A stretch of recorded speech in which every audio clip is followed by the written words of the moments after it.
What's up, everybody? Welcome to the Mike Zuniga Films Podcast. On this episode, I have with me Brian Beckwith, aka BBtheDP. He's a cinematographer, content creator, and traveler. Brian shares how he got his start as a director of photography, the importance of pursuing your passion projects, to now filming for artists and brands such as Kodak Black, Dani Leigh, Starbucks, Gatorade, and more. So without further ado, Brian Beckwith.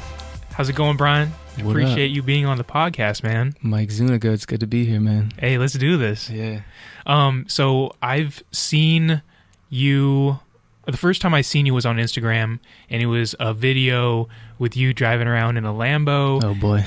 Yeah, let's get into this. You were on a mansion, and I was like, oh, this is an awesome video. But this was a year ago, so I didn't really take too much notice to it. It was just like a video that I saw. It was cool. And then again, I saw you with the that challenge. It was a video of you doing that challenge. The DJ takeoff challenge. Yeah, and you were with the turn knobs. The geared head. Yeah, the gear head, right? And I was like, okay, this is pretty cool. I kept looking through your feed, and I just like the type of work that you're doing, not just like on camera, like with your DP work, but a lot of your behind the scenes travel vlogs and things like that, because you still put a lot of effort into that from what I see. Right. And I mean, that's awesome, man. So Appreciate that. Yeah, that's why I wanted to get you on this. But I guess I want to start out with skating, because like you like to skate. And when did you first start skating? Has that always been like part of your life? Yeah, man, I started skating, I don't even know how old I was, probably middle school into elementary school. Yeah man. and you did that, you still use that for a video shoot, right? You were shooting on the 16 millimeter, and you use like your skateboard as kind of like a how would you little dolly. Yeah, sometimes I do that. I was shooting on the Bullx H16 reflex and just use it as a little dolly into the car that I was shooting. It works all right for certain moves, but if you're shooting like a performance, you can't exactly go back and forth. But for some things, it's pretty useful. Yeah. I mean, I like that because it's kind of like you're innovating in a way. I mean, you don't always have to use the top of the line, equipment. You just use what you have. I mean, you like skateboarding. You're like, all right, I can use that as a kind of dolly. Use your camera, and then boom, and then just make the shot, make some art with that. 100%, man. And I think a lot of young filmmakers or people that are in video, they always look at the gear first, which obviously is important. You have to make sure that the gear tells the story in the best way, but there's times when you can think creatively, use your gear that you have, right? And kind of use that to your advantage. I mean, would you agree with that? Yeah, very true, very true. Like, I feel like I was always a gearhead, kind of like a nerd. Like, when I was young, like, I knew everything about every camera and like CMOS sensors versus CCD chips, and like I was like super into that. And like people would always be like, oh, it's not the camera, and I'd be like you couldn't tell me. I was like, you take like a 5D Mark II with like a Canon lens and put it next to like an Alexa with a Master Prime, like I'm gonna notice a difference. Like I was that type of person. And then it's hard to tell kids that haven't shot with, or just people that haven't shot with the top of the line gear, that because they haven't experienced it. But once you do, then you realize like, okay, I'd rather have the lighting now for a lot of things I do than the camera package. So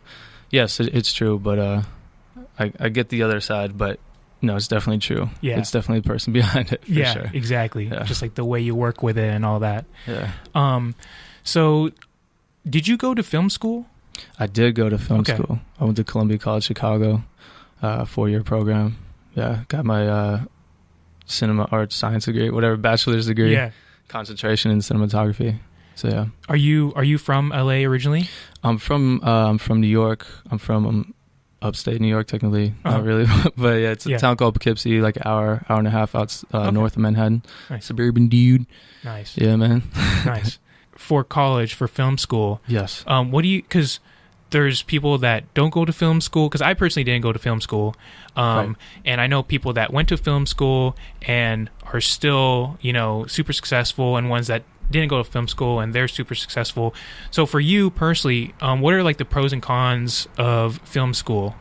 Yeah, for sure. The short answer is, do you need film school? No. Mm-hmm. If like people ask me, my answer is usually a lot to do with like financially. Like, are you gonna go to school and be like $100,000 or more in debt? Like, I wouldn't do it then. But like, if you have some sort of setup, scholarships, or your family's helping you out, and you have the opportunity to do it, then do it. Like, I would recommend it. I work with a lot of kids that went to USC and NYU and like those schools. So there's definitely this. I'm also wondering, like, in Hollywood, like in however many years, 30 years, to see how many people went to film school and how many people didn't. That'll be like super interesting. But yeah, definitely not necessary, but for sure can help. A lot of people say it's the connections.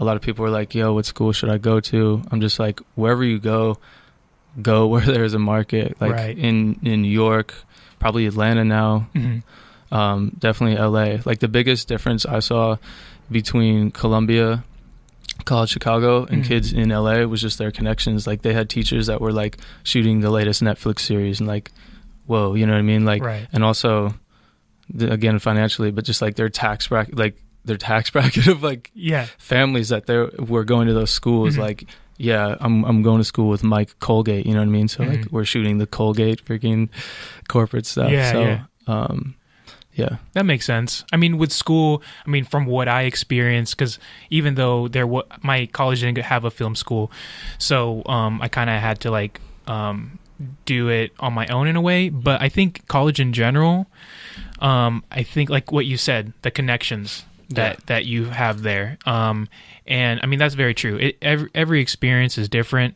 You know, and like you said, as long as, you know, it's within your means and you're able to do it, I think it's a great way to kind of, like with college, kind of see where you want to go, you know, and, it's all different. Yeah. You know, I don't know that I would have shot film though, if I didn't go to film school. Oh, okay. Like that was one great thing, was actually like learning on 16 mil.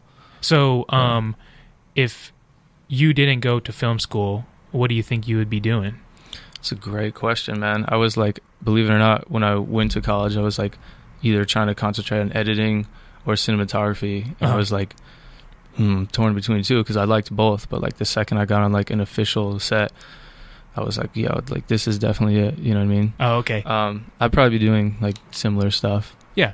But have you always been in like filming? Have you always like filming movies, things like that earlier on? Yeah. Movies, I don't know. I had like the weirdest, I was just like obsessed with video cameras from a young age. Like I don't know why, not still cameras, just video cameras. Like I could go into Best Buy and tell you like every single, like this is the Sony HDR-36, you know what I mean? And like this is what it has, and like the night vision. Like I was a nerd like that, you know what I mean? I just like had an obsession with video cameras from a young age. So yeah, I don't know. Did you make videos like earlier on just like for yourself? Yeah. So yeah, like I started out, I saved up and bought like my first camera was like a Tony Hawk helmet cam. Oh my god, dude! Shot on like 32 megabyte like SD cards, and like who knows what resolution. It was horrible. And then I just worked my way up. Like I bought like a mini DV camera, and I was shooting YouTube videos. So that would be like jackass videos and like parody, like, you know what I mean, like singing whatever song, like parody, like just some goofy shit. Yeah. And then I started working at a non-for-profit youth media organization when I was 14 called Children's Media Project, which is now called The Artifact. Should definitely check it out if you're in my hometown, because it's a great way to learn podcasting and filmmaking and stuff like that. Nice. So I did that, and then I went to film school. Then in film school, I started working professionally. You know, started shooting music videos for free, and then a little bit of money and doing this and that. And then the day after film school, I moved to Los Angeles. Okay. And how old were you when you moved? I think I was 21. 21? Yeah. Yeah, man. Nice. Damn, that's crazy. Yeah. Yeah, to think. It doesn't seem too far back, but it seems like yesterday, you know, like I'm sure. Maybe I was 22. I don't know. Yeah, it was. I don't know. Yeah. But it all just meshes. It all blurs together. Yeah, that's cool, dude. Yeah. So basically, you were just like shooting videos, testing it out, getting a feel for the camera back then, and then eventually you went to film school and then started learning the basics of it. Yeah. My thought process, like I've like a lot of film school kids or whatever that means are like super like narrative driven in like film studies, but like I was never like that before film school. I like skate videos and I like action sports and I like music videos a lot, and like I was like, well, who's making the highest quality of moving images? Cinema is. So I wanted to learn like cinematography from like film school and apply that to like music videos, and like I thought like it wasn't, I was like, oh, I'm gonna learn it from this and apply it to like music videos and stuff. I mean, it was already being done, but that's like what that was the plan. But I gained a large appreciation for narrative obviously during film school, and enjoy shooting narrative too. So, So after film school, and then you moved to LA, how did you start making a name for yourself? How did you network? How did you start? I ate shit is how I started, man. Oh my God. Like I moved and I'd be like on the Craigslist hustle every day. Like, bro, like I was shooting like $100 like YouTube video gigs on a 5D Mark III or whatever. Like, so the summer before I moved out, I got a job at this music label shooting music videos. Junior year, that summer, I was like living on Venice Beach at this record company, and I was shooting music videos. So I had like some contacts to make a semi-smooth transition out to LA, but I still had to like start from ground up, and that was actually probably the hardest part. I went from like senior year of film school, like you're using the nicest cameras, like I was shooting 35mm film, like all this dope stuff, to like 5D Mark III that I owned, shooting like whatever I could find on Craigslist or whoever. So yeah, man. Nice. And so what was like your first project? I mean, I know you said you were shooting little projects here and there, but eventually did you upgraded cameras, and how did that process work for you to start doing like bigger production shoots? Well, that's interesting. Wait, how did I upgrade cameras, or how did I start doing bigger? Did you upgrade cameras first? Because I know some DPs, they own their own cameras, and then they get booked for that, or some are hired and they use the production cameras already on set. For you, what was the process?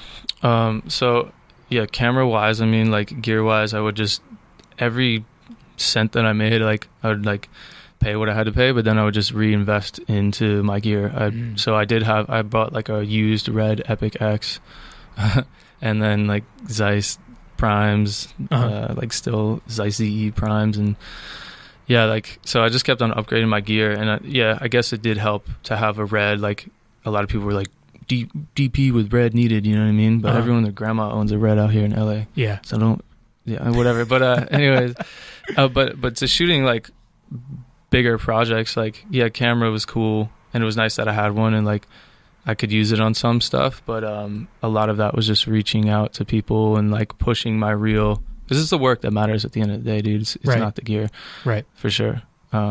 Going back to that question, but man, just pushing myself, reaching out to the production companies, shooting spec work for free, and eventually the production companies would then connect me with directors on actual commercial projects and whatnot. Nice. Yeah, man. With your reel, because like that's a very important thing. Obviously, you need to show your work in order to get hired. How did you develop your reel?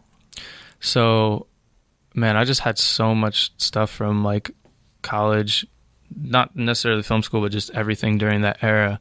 And I just cut the best reel that I could. It was my 2014 reel. And then I thought I was gonna like go to LA and be shooting like Nike commercials and stuff by like age 24. Like that was my goal. I was like, I'm gonna be doing this, and sadly got hit with the reality that it takes time, you know what I mean? But yeah, man, I'm currently working on new reels at the moment. Nice. Very, very important. Yeah, well, I'm sure your work has definitely, leveled up each and every year for sure. I mean, that's the point, to get better every time. Yeah. So with your reel, was it some like passion project stuff that you shot that you added to it, or and it was some that was from work that you actually added to it? Definitely. It was just a mix of it? Yeah, the dopest stuff was the passion projects. Yeah, because sometimes you have to go out there and film things for yourself in order to add it to your reel, right? Very necessary. Yeah, like people were like, oh, like advice for young filmmakers and stuff. Mm-hmm. Passion projects are what gets you where you want to go, for sure. Yeah. Like money gigs, like there's all different types of gigs. You can categorize it, but passion projects are super necessary. That's the work you want to make, usually your best work, and it gets you where you want to go. Super important. I'm about to do 1 or 2 in December. This next month, or this month now. Yeah. Nice. Yep. So I sometimes like for like a young student or someone that wants to get into film, you know, they say, oh, I want to, you know, do this passion project, but it's not paying. You know, for you, how are you getting, or how are you monetizing, getting the money going in, and is that funding the passion projects? Oh, okay. I mean, now, like, passion projects I do, it's usually, like, since I'm a DP, if it's, like, for example, the one I'm shooting in December, it's a director building his director's reel, so he's funding it.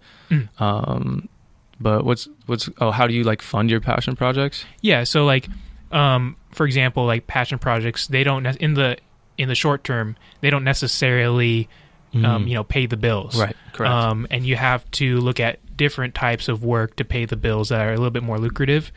How do you balance that? Yeah, man, you make your money and you save up what you can, and when you have the money, sometimes you have to pick a date and say no to work, like turn down work to do your passion project, which is a hard thing to do, but you just have to do it, dude. You have to do it.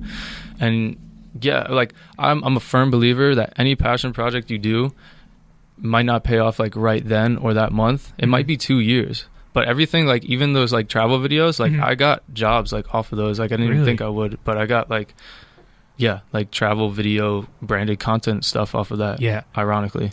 So yeah, man, like it definitely pays off in the long run. Yeah, because it's like you're basically investing in yourself, right? 100%, man. Yeah. Yeah. So aside from like the passion projects, what other types of work that you do now? Is it a lot of commercial work that you're doing? Yeah, so it's all short form content, mainly commercial branded content and music videos, occasionally, like very occasionally, short films.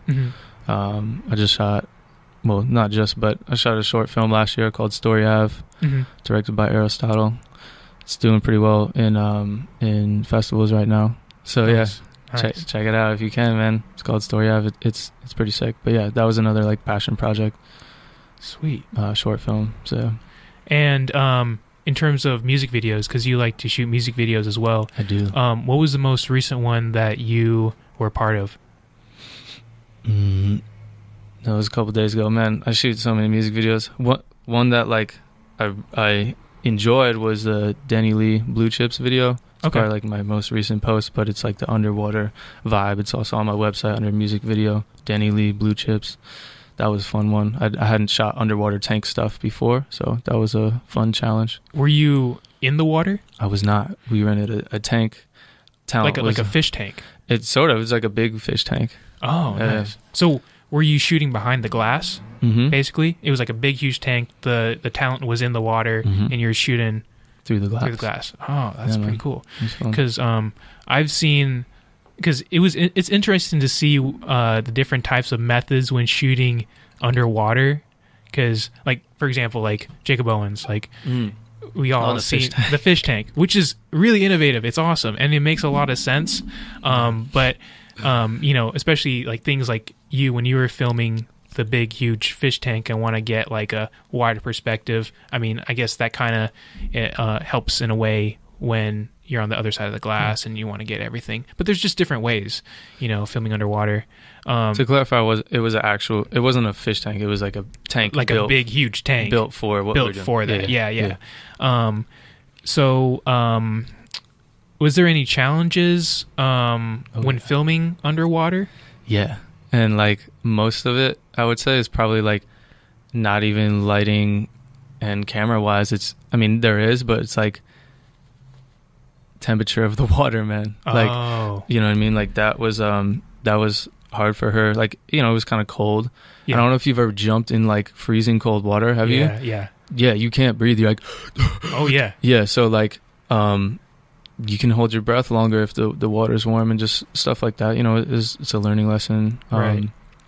But yeah, I mean, definitely like the glass, like you only can control how scratched up the glass is too. Like it might be scratched. But yeah, it is pretty similar lighting wise and camera wise, but you get a bunch of cool effects. You know what I mean? If the water's cloudy, you see the rays more, you know what I mean? Oh, so right. Like, yeah, man, it's fun. That's fun cool. Stuff. Yeah. That's cool. Also, I like the it was the one with Kodak. I forgot what music video that was for. If I'm lying, I'm flying. Yeah. And I saw some of the behind the scenes when you were shooting that. Oh yeah. And you used the 16 millimeter on that too as well. Yeah, 16. That was pretty cool. Yeah. To add that in. How was that music video? Dude, that music video, I don't know if it was life changing, but I don't know. It was inspiring, man. Like we followed him the second he got out of jail. I don't know if you saw, but like I was on the news, like filming him. Like the second he walked out of jail, like he didn't even know me or any of the crew, so he didn't even think we were like with him. But like it was like second he got out of jail, and like the first 4 days after, and yeah, man, it was like docu style, but it was a really special project, man. Like I gained a lot of respect for him. Changed sort of the way I make some decision making, just seeing him and just how quick he is to make decisions, and like he knows what he's doing. Definitely a lot smarter than like he's portrayed to be. Yeah. Super funny dude. Yeah, man, it was a great project. That's awesome. Shout out Spencer and Joe, director and producer. Yeah, man. Yeah, the video turned out great. Yeah. And so with the 16 millimeter, whose idea was that? I don't know if it was mine or Spencer's, but it was definitely probably both of ours. This collaboration. Yeah. Really wanted that look. You know what I mean? It's just so authentic. You know what I mean? Right. You can't. Yeah, sure. You can put like overlays and stuff, but you can't replicate that look, man. Right. There's just, dude, like it's so raw and not corny. Like I did like a separate cut of just like the raw footage. It's also on my website. Like if you click on that music video, there will just be the string out of like a lot of the raw footage, and I love it, man. Yeah. I love stuff like that. Because it's more authentic, because like you got the digitized version where you can just overlay it, right? But it doesn't look the same. Not at all. Yeah. Yeah, it's definitely has its own uniqueness to it. Yeah, 100%. And speaking of collaboration and communication on set, because you're working directly with the director, yes, right? And you know, helping kind of push his vision through in a way. How he's a whore, but yeah. Hey, I mean, you know, it's all teamwork. Yeah. It's all teamwork. So what goes into like good communication and collaboration on set? Starts in pre-production, man. Just understanding the director's vision. That's definitely what, dude, like the best projects are when you're on the same page with the director, his or her vision. When you just like, you've done the pre-pro, you know what they're going for, you've talked about what you're doing, and then like you're on set, and like, dude, there's been days where it's like I'm on set, and then at the end of the day, it's like, oh yeah, we did the thing today, like, you know what I mean? Like, because me and the director like had a couple, like, okay, we're going to this lens. Like, it's a very short conversation, but most of my conversation will be like with my gaffer and, you know, camera assistants. Yeah. And then the director can handle talent and everything, client and all that they have to do. So yeah, man, just understanding what they want first, and then like figuring out what you can bring your style to the project. Yeah. And would you say like kind of over communicate at times? Is that very important? Like even like not really holding things back, but at least like if you think like an idea is kind of out there, would you still say it? Yeah, 100%, bro.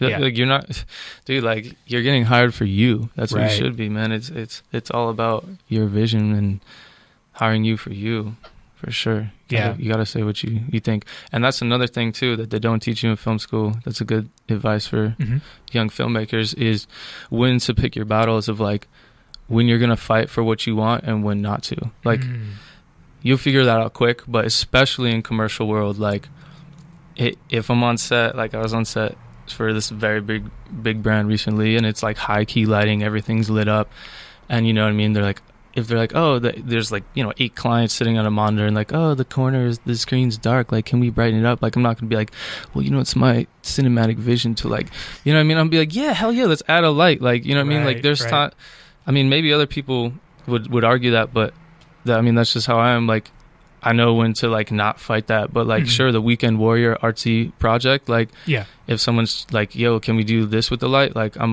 gonna argue it, but I'm gonna tell why I think it should be like that. Well, I think we should use this because this and that, you know what I mean? So knowing when to do that and when to not do that is a great thing for DPs, cinematographers. Yeah, because that's important. I mean, at the end of the day, they're the clients, and you want to, they're first, and you want to make sure that they're happy.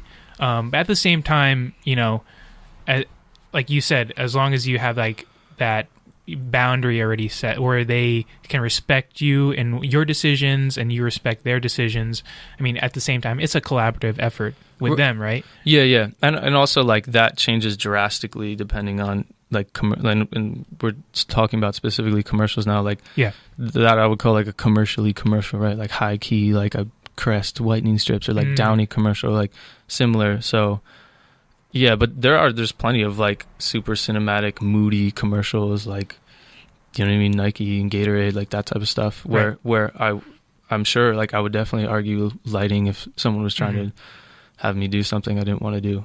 Yeah, argue in a constructive criticism way, like this is my vision, So yeah, for sure. Yeah, for sure. So you on Instagram are BBtheDP. BBtheDP. Right? Yeah. And you even have that on Neon, right? How'd you know that, dude? Dude, I do my research. Oh shit. Yeah. Is that in your is that in your room, in your house? Like, it is in the crib. Yeah, that's awesome. I actually bought it for my website. It's like a sign, and it's like I filmed a bunch of stuff of it flickering that I wanted to have at the beginning of each reel. I was gonna make 3 reels: a music video reel, commercial reel, and like a beauty reel. Just haven't fully edited that stuff. I wasn't even trying to post it, man, because people are trying to copy you out here and make their own signs, but it's all good. It's all good. You're gonna see some signs popping up real soon. But at the same time, that's your personal brand in a way, right? I guess it's would weird. You say? Everyone calls me BB, like no one calls me Brian anymore. It's weird. Yeah.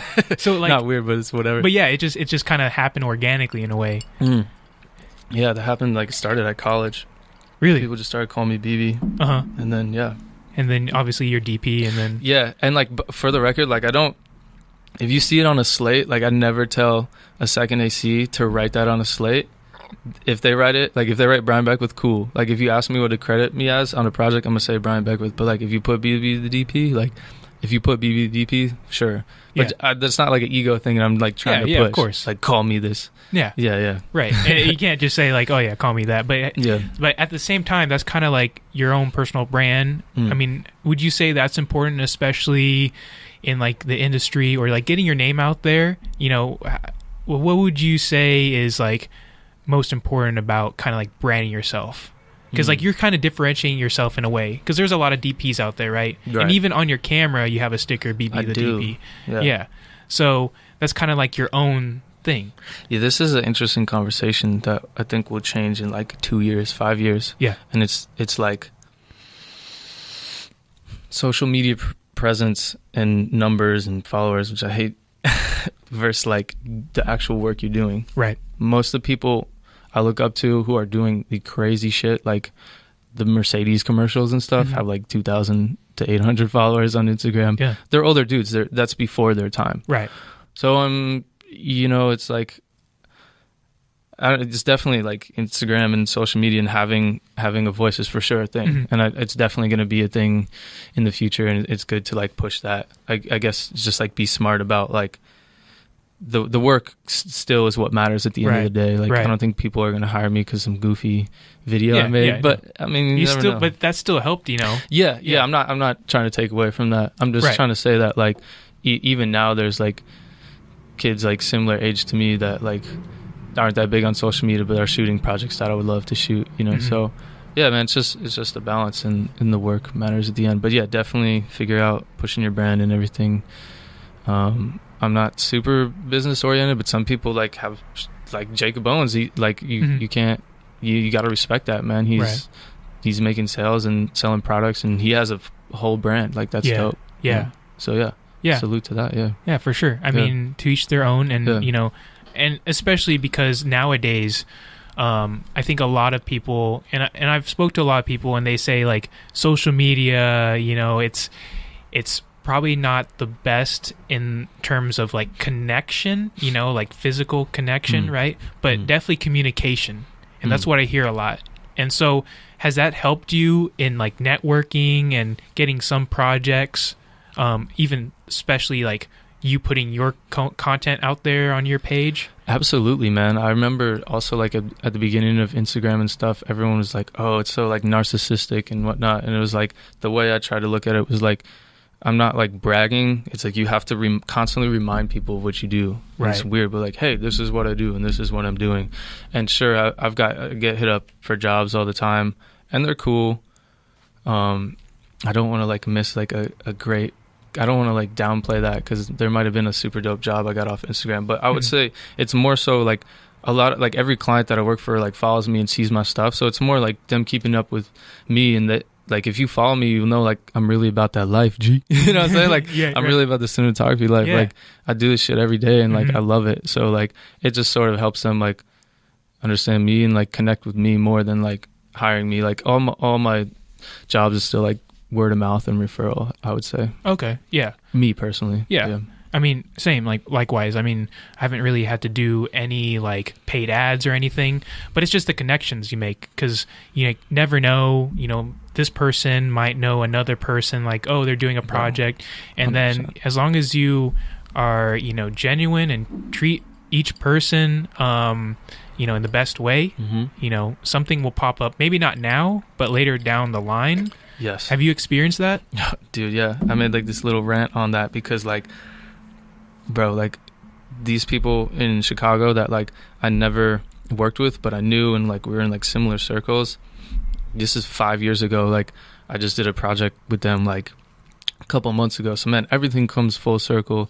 You never know who anybody is, man. I've had like Teamster truck drivers drive me home and be like, bro, like I was on set, and like everyone was being a jerk to this PA, and like I knew he was like Johnny Depp's nephew, and like I don't know, I was nice to him, and then he got me on this job. So dude, like don't look at people for their value, but like you never know who anyone's gonna be. And dude, like so many, like I've got hired by editors, you know what I mean, like, which is rare for them to recommend a DP. But dude, like, yeah, man, the PAs are super important, a lot of times directors, and especially for all you music video DPs out there, the BTS videographer or shooter is your friend. I cannot tell you how many times a BTS person has hired me to shoot that artist's next video, because most of the time they're super cool with the artist. They're like their tour videographer or their friends, so they're gonna do their next big video. So yeah, man, BTS shooters, like, get to know them, because like they're on set and they see you doing your thing. They're like, oh shoot, like I need a DP or cinematographer for this next video I'm gonna do. So yeah, man. Yeah, exactly. Yep. Yeah, because like there's so many different people on set, and you know there's you know, just making those connections even on set itself is you know, it's very beneficial. 100%. Yeah. So in terms of like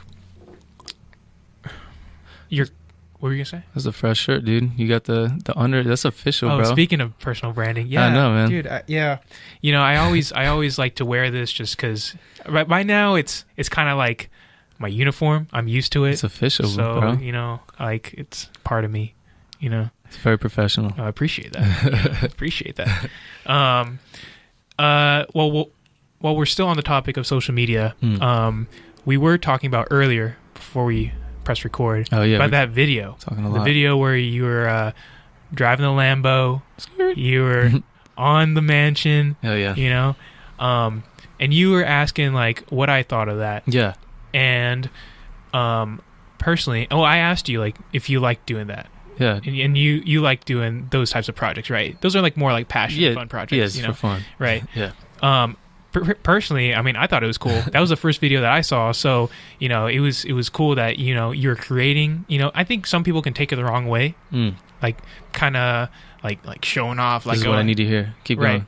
right? Like, like, you know, you're showing off, you're doing all that stuff. But I think if you look at it where it's like, oh, this is cool, it's creative, now that is more positive than like bring you down. I don't think you're putting off like a bad persona or anything. You're just doing what you like to do, and it's fun, right? Yeah. We're talking about on Brian Beckwith YouTube channel. It's called Day Off in LA, and there's another video called Put Your Phone Down and Travel, and they're like these travel videos or just goofy videos that I do for fun. So I was talking to, like, I don't know, man, I like doing them, but lately my focus has been more like cinematography career. But I'm sure, I mean, I have so much footage, like I think I'm gonna cut another one soon. Dude, you should keep doing those, just because you don't really see too much. I mean, you see the reels. Like for most cinematographers, you see a lot of reels, which are cool. But I think a lot of people like to see the behind the scenes, like what goes on in the travel situation, you know, shooting, just like the kind of like any challenges that you faced, things like that, and how you overcame them. I mean, speaking of that, like, has there ever been like a challenge during one of your shoots that you faced? Maybe like, oh, you got like 1 minute or a couple minutes to get the shot off, before something happens, and like you're under pressure. Like, have you ever faced something? Yeah, like damn near every shoot, bro. Yeah. How do you handle that? Filmmaking is problem solving, so yeah, just expect it, man. Like, dude, I'm trying to think of a good story, but you just gotta improvise, and like the better crew you have, the better they can help. If you don't have the right gear and have a solid key grip, they can rig something crazy up, man. We've all done that. So yeah, man. Yeah, you gotta kind of think like creatively and collaboratively when you're on set. In a way. Yeah. That's very important. That's very important, because like I like to ask that, because each person has like a specific scenario. I mean, if you can't think of one right now, that's totally cool. But so many, man. Maybe like, have you? Because where was the most recent place you traveled to for a shoot? Atlanta. Yeah, there's nothing there, but I mean, sometimes you travel and like shoot, your gear doesn't show up, or like you forget, to pack your rods or like whatever. Like I had to like do goofy camera builds because like a camera plate, like I forgot to pack that. I mean, also like when you travel so much, it's like going to places, like sometimes I land and I go home for like 8 hours and I go back to the airport. Like it's easy to forget. Like I have a million pieces, so it's easy to forget one little piece sometimes. So like I've had to like just order stuff last minute. Dude, I was in like Seattle for a job. Oh, nice. And like Amazon's based in Seattle. Like we ordered like a drive. It got to us in like 2 hours. So like I forgot my battery charger broke, but like I needed it during the shoot. Oh, okay. And I was able to like Amazon Prime or whatever it is, like that's so clutch. A V-mount charger. Like, skirt, like pulled up to like dude. Seattle's tight for that. Yeah. I mean that comes in handy when you're in like that area. Yeah, Seattle's cool, dude. I actually went to school near Seattle. Really? Yeah. And sometimes I do some work up there, just like for real estate or whatever else. But Seattle has the highest crew rates out of any city I've worked in so far. Do they really? The yes. Wow. Like what's typically, I mean, for those that don't know, like what's a typical crew rate, like for a DP? Oh man, shit, dude. $0 to $5,000. Yeah, for a shoot. Yeah, man. I mean, it all depends what kind of project you're shooting. Super relative, man. Yeah. Like, yeah, dude. Is it pretty much set, or can you set your own price?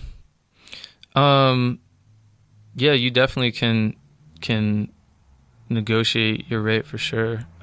Sometimes producers are straight up like, hey, this is what it is and this is how much money I have. And usually that's what they have. Right. You know what I mean? Right. So that's cool when they just flat out let you know.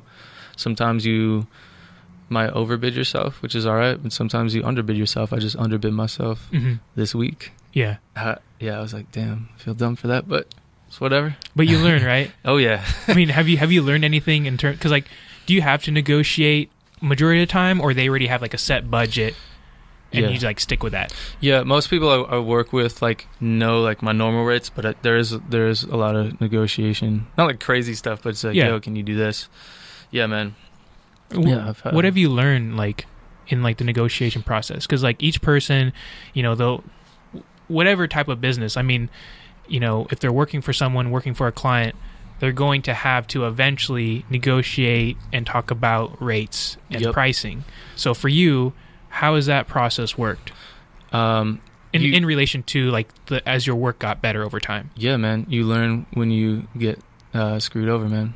So just try and negotiate everything ahead of time, man. Never shoot a job like this is stupid stuff I did. Like you shoot a job, you don't talk about rate till after. Like what was I thinking? Don't do that, bro. Just negotiate everything. Hey, man. So what's the requirements? And if you're editing, what are the deliverables? Like negotiate your rate ahead of time, man. And then like you learn when you get fucked over and you get burns, man. For sure. That's when you learn quick, man. And like I am an introvert. I'm not like the biggest like leader type dude. And like being a cinematographer, like you have to be a leader, you know what I mean? You have to lead your crew and like direct people and achieve what you want. So like that was probably the hardest learning curve for DPing for me, like because I looked at it completely from the wrong perspective. Like the first union commercial I shot, the gaffer was like the gaffer of like 50 First Dates or something. It's like 40-something-year-old super like seasoned dude, and like the whole time I was just like thought like, damn, I'm this young kid telling this old dude what to do. Like don't look at it like that. Like your crew is there to like help you, you know what I mean? And like those old school like seasoned gaffers, like there's no schooling them. There's only proving like you kind of know what you're doing to them.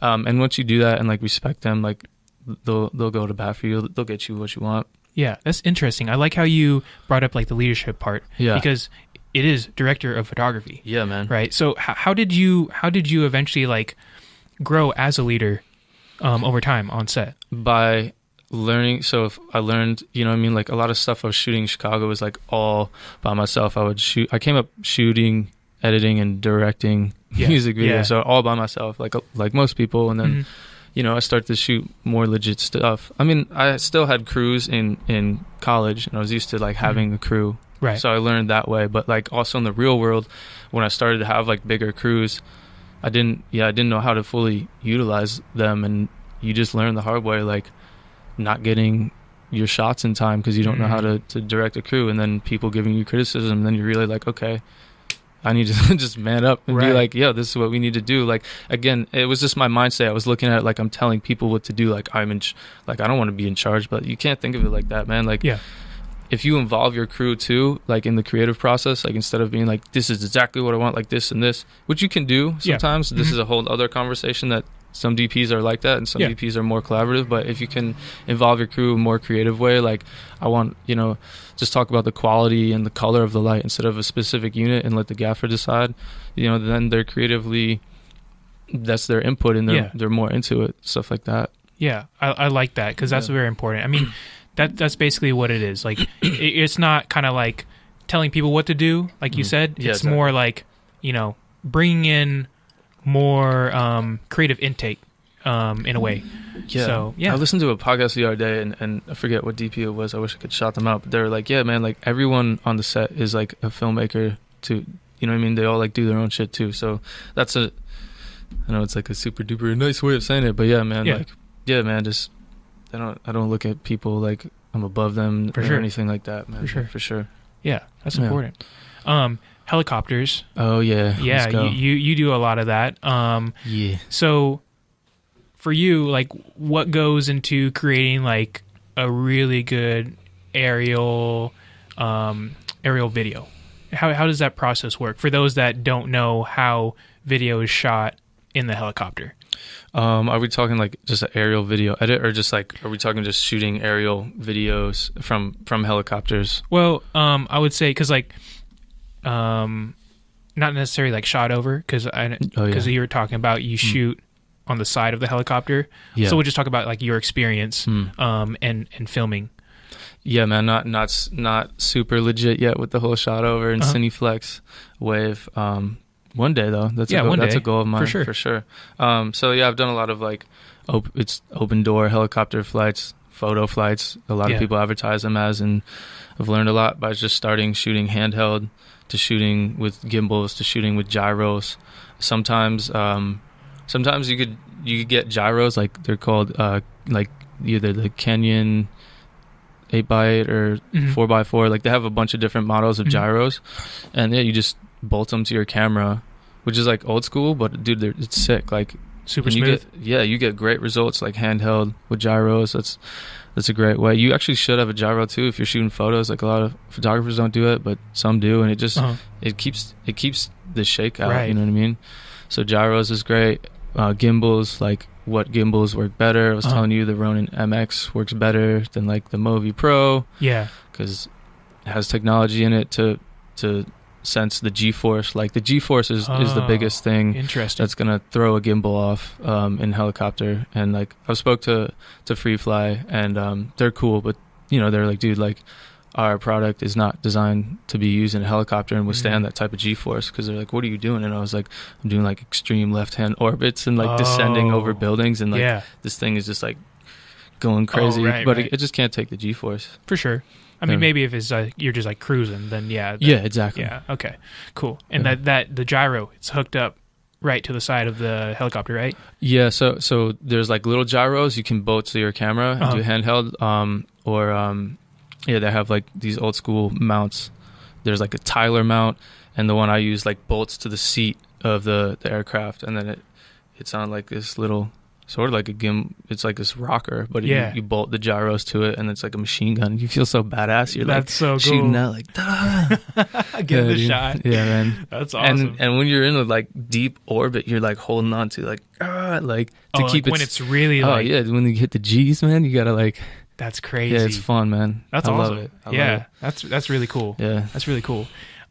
Speaking of goals, because like you were saying, that's one of your goals. Hashtag goals. Yeah. So what is your goal process? How do you set your goals? Oh man, I just posted something about this today. I saw that. I need to set new goals. That's what that's about. Yeah. Because like I had a bunch of goals when I was younger, and like, dude, I'm still here and I'm going there. You know what I mean? I haven't achieved them, but I have achieved a lot of stuff that I wanted to, like traveling, shooting certain type of projects, make as lame as it sounds, making a certain amount of money, doing stuff, you know, like I've achieved that. And then now it's like, okay, now where do I want to go? Where do I want to go? Not goal. That was weird. Want to go to your goal. Yeah, man. So yeah, just sometimes you just got to take some time off, and I don't know if it's meditating for you. That's another thing that I've been trying. Like I've listened to a lot of podcasts, and like very successful people, a lot of them meditate. So like, just figuring out what you want to do and where you want to go, and then whatever goal that is, like I said, like break it down. Like it's whatever you want to do. Sometimes it can seem hard to tackle. So just break it down into like the micro steps. Like, okay, I need to do this, to do this, to do this, to this. And then you have little things that you can do. Like each week I'm going to just knock that out, and then I'm going to knock that out, and then do that. Nice. Yeah, man. So focus on one small thing at a time, knock it out, and then you'll eventually get closer to whatever your goal is. Right? Yeah. And sometimes you just speak it into existence. Like if you say you're going to do stuff, like you almost feel like you got to do it. For sure. Yeah. Yeah. That makes a lot of sense. Yeah. That's cool. Yeah. Creative process. Because you film not only like on set. Dude, this is tight, man. He's not even looking at notes. Like you're just doing it off the rip. Dude, you know, well, it's props to you, because like you're also helping carry this along too. Like, I'm interested in what you're saying. I'd be the worst interviewer ever. I'd be like looking at my notes and shit. That's what's up, though. No, dude, you're doing great, man. This is awesome. I'm learning a lot too, as well. Word. So your creative process, like how do you stay creative? Man, definitely traveling. LA's sick, but I think it's necessary to get out of the craziness every once in a while. Inspired by music, and a lot of the references and stills that I pull for stuff, mood boards and whatnot, is still photography. I like still photography, man, like medium format, 120 film. Like it's weird, like I haven't had passion to like, I haven't cared to shoot photos in a while. Like I don't know why, but I love photographers and their work. Like I get inspired by that a lot, and I get inspired by light. Whether I'm like sometimes I'll be at a restaurant, it's just some rainy day and there's some weird light coming in, I'll be like snapping pics. Snap.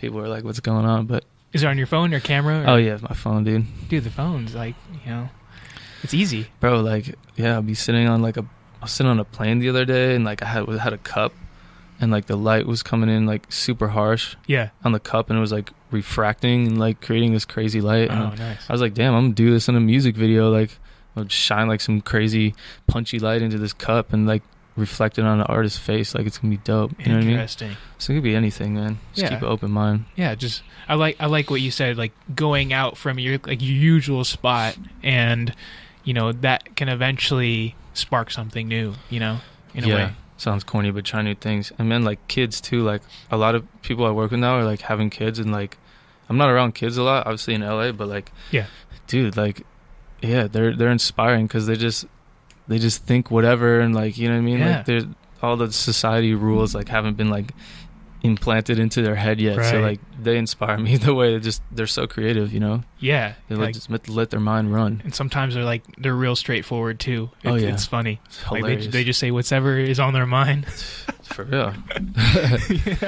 Facts, big facts. Yeah, definitely. So how about your style of filming? Because each one has their style. How did you develop your style? Man, I think it just comes as like of who you are and like your life experiences and like what you want to do. Like you just gravitate towards it, and like I said, with your passion projects, like you're gonna do whatever style that is. Like I think it's important as a DP to have your like reference library. Like I have a hard drive that's just all reference photos, and it's like interior, exterior, daytime, nighttime, bar, whatever. Right. And a lot of it is just whatever that'll be good for commercials and stuff that comes up. But I do have a couple folders. It's like I want to do stuff like this. You know what I mean? So I think you just, man, it's just like something that just is natural. Yeah. Just be yourself. Yeah. Did you pull any kind of like inspiration from other cinematographers and kind of like mesh that into yours? Yeah, I don't like, dude, I'm still young. Like, I don't know if I have a thing that I'm like known for yet.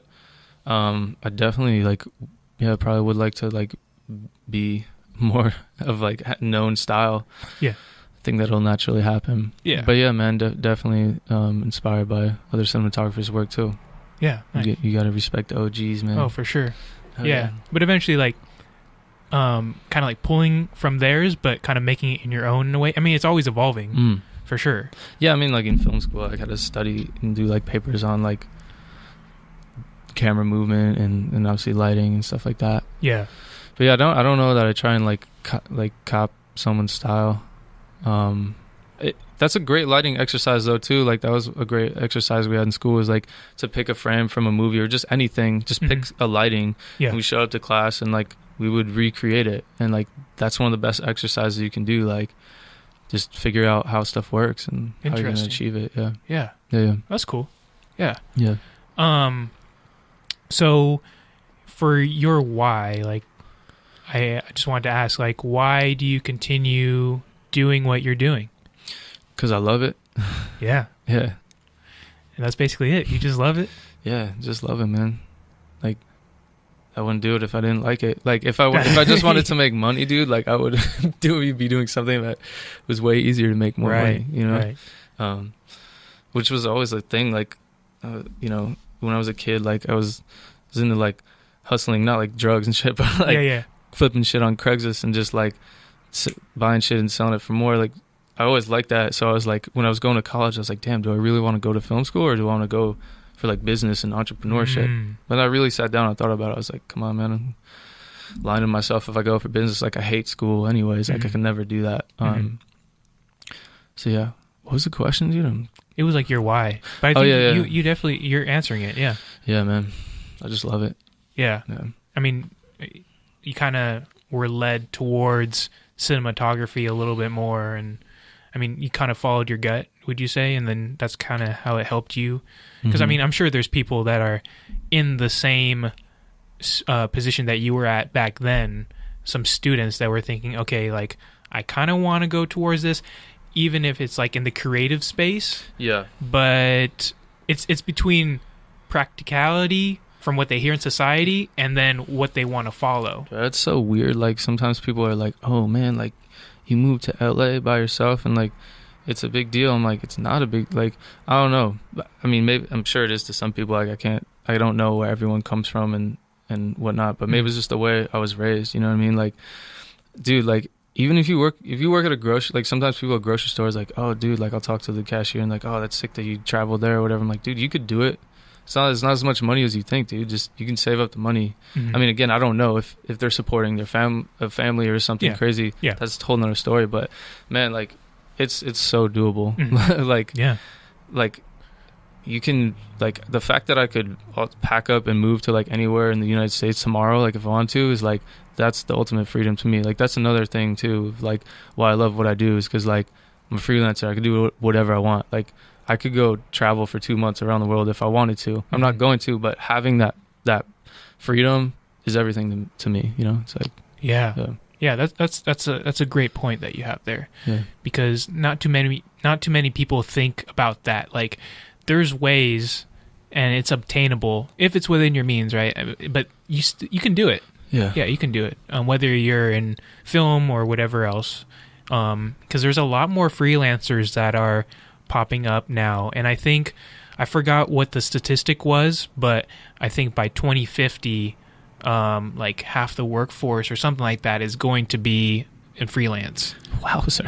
Something like that. Yeah. That's kind of crazy. Yeah, it's I don't crazy. know if that's good or bad, but well, if you think about it, you like gotta adapt. Yeah, a lot of these companies like, let's say Amazon, Google, whatever else, they're automating a lot of stuff. And so some people are gonna have to figure out how they can start making a living in a way with the skills that they have, or they might have to shift skills. So that's just one thing that I thought that was like really interesting, how that's gonna shift in the workforce, especially in like the art space too. Like, really? Just like you got technology and you got creativity, right? Human creativity and you got technology. Yep. How is that going to impact each other? I'm interested. Yeah. Like I don't know how that's going to work, but it's just interesting to think. I mean, what's your take on that? Do you know? I don't know if anyone knows. Yeah, but, I don't think so either. I mean, I think just technology is going to keep improving and giving us more tools and making things easier and more obtainable. For sure. Especially with the gear we have nowadays. Yeah, dude. Oh my gosh, it's insane. Yeah. What you can do with like a $2,000 setup and a MacBook Pro. Like it's crazy, man. Yeah. It's almost like music, like rap music. How people just record on a MacBook Pro, like in their kitchen with a mic, and like they record a hit song or something. Like you can do that with Instagram or YouTube now. Like you don't need like look at where we are, dude. Like. 10 years ago this would be some huge network, like we're doing it, like it would be thousands and thousands of dollars to do this. We're just doing it now. Like it's crazy. Yeah, that's cool. I mean, we just got to take advantage of it, that's all. Can't be looking too far into the future. But adapt. Just gotta adapt. Young chameleons out here. Does a chameleon even adapt? That'd be terrible if that wasn't here. No, it adapts. No, it's a chameleon. Okay. Adapts its color. Sick. Perfect. Yeah, you're on it. You're on it, right. Dude. You're on it. Yeah. So if you have any advice to like your younger self back then, what advice would you give from what you know now? Maybe one thing would be not to care about money as much. You know what I mean? Like I definitely was trying to do jobs and just make sure I was like financially cool with my bills and stuff.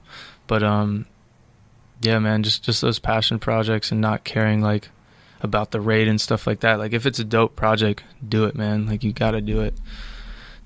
That like I said, I can't push that enough. That gets you where you want to go. And like again, like a lot of people I look up to and are shooting dope stuff, like they all do passion projects and stuff that I know they're just not making a crazy rate on. So yeah, man, just do more of it for the love, Yeah, it's creative at the end of the day, man. You can't, if you make it all about business, that's whack anyways. Right. Yeah, it's all a balance, really. Yeah, knowing what your priorities are. Yeah. Oh, and don't try and climb down a cliff. What happened with that? Dude, like I fell off this cliff and it was like my second year and a half in LA. I had my first like official commercial lined up in New York, like agency, everything, like legit director. Then I was gonna like from there go to Vegas, do another job, and then come back to LA, shoot another. I had like 3 things lined up, bro. Yeah. And like the week before, I was just hiking with my friend in like by Griffith Park, and I tried to like climb down this cliff, fell, and I broke my femur and compression fracture in my back, and I was out for 4 months. So yeah, don't do dumb shit like that. Dang. Yeah, especially when you got all that lined up, you got to be careful. Yeah, man. Yeah, but you learn dumb shit. You learn. Yeah, man. I don't. Yeah, I'm done. I'm good on like climbing shit. So you what'd you say you break it? I broke my femur in half. Oh my Like my leg was like dude. 90 degrees, and then like I I broke my leg too, dude. Did you? What'd you? Yeah. So like, I have a rod in right now. Oh, rod gang. You got a rod too? Yeah, bro. Let's go. Oh, dude, nice. Right here. Ding, You broke your tibia though. Broke my tibia fib. Ooh. Yeah, it was at the end of football season. I played a year up in college. And this was during spring conditioning. And just one of my teammates accidentally slid through my left leg. It's kind of funny because when we were conditioning, all the other sports teams on campus were conditioning because this was before finals and all that. So everyone was out on the field, and like I broke it, and it was like facing 90 degrees. Ooh, yeah.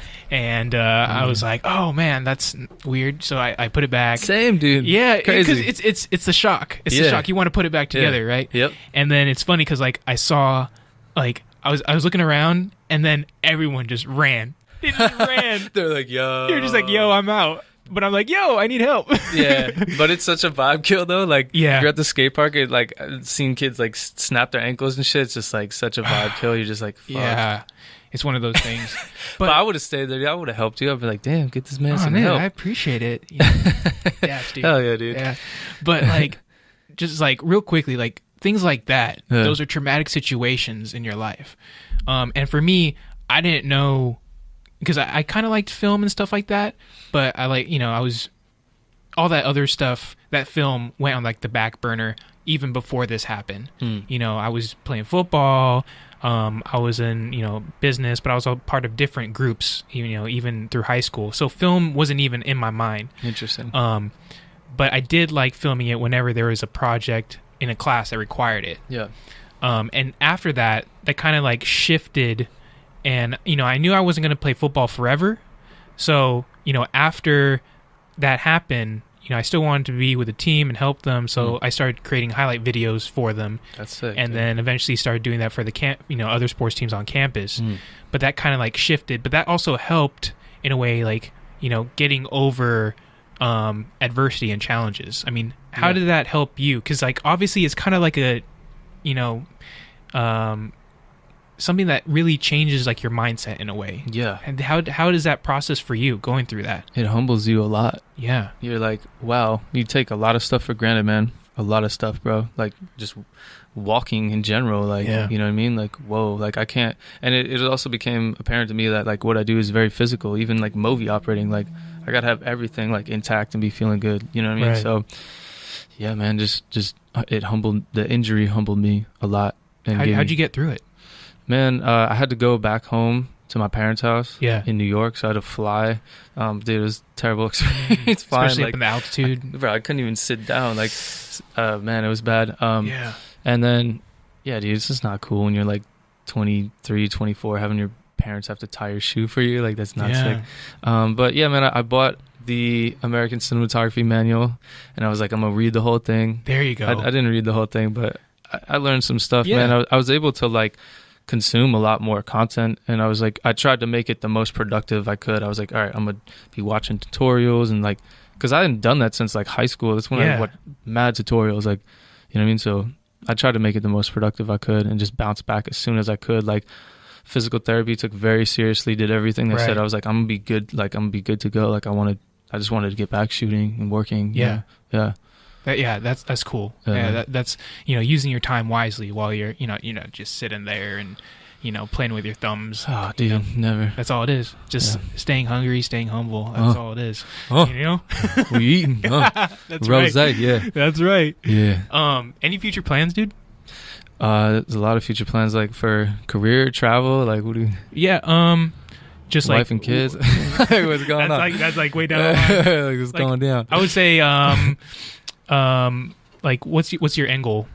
Ooh, so really to elevate the type of projects I'm doing. So I'm gonna tell a story. Yeah. It's just a rad story. So I don't know if you've ever been to an old folks home.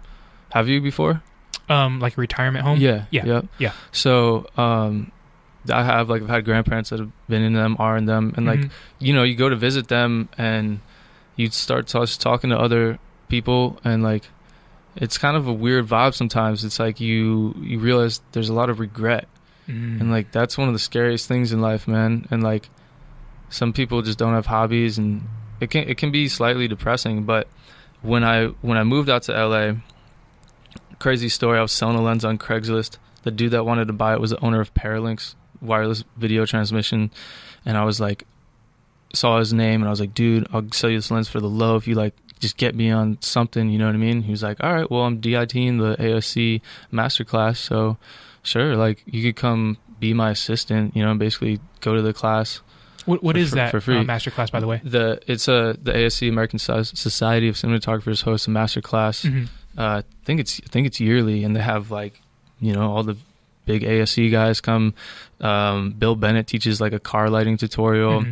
Then the president of the ASC, he shot like American Pie and like all these other movies. He did like just like a short narrative like in one day. Like, so you just get to learn from the best. And like, one guy did a seminar on like lighting green screens and all these little tips and tricks.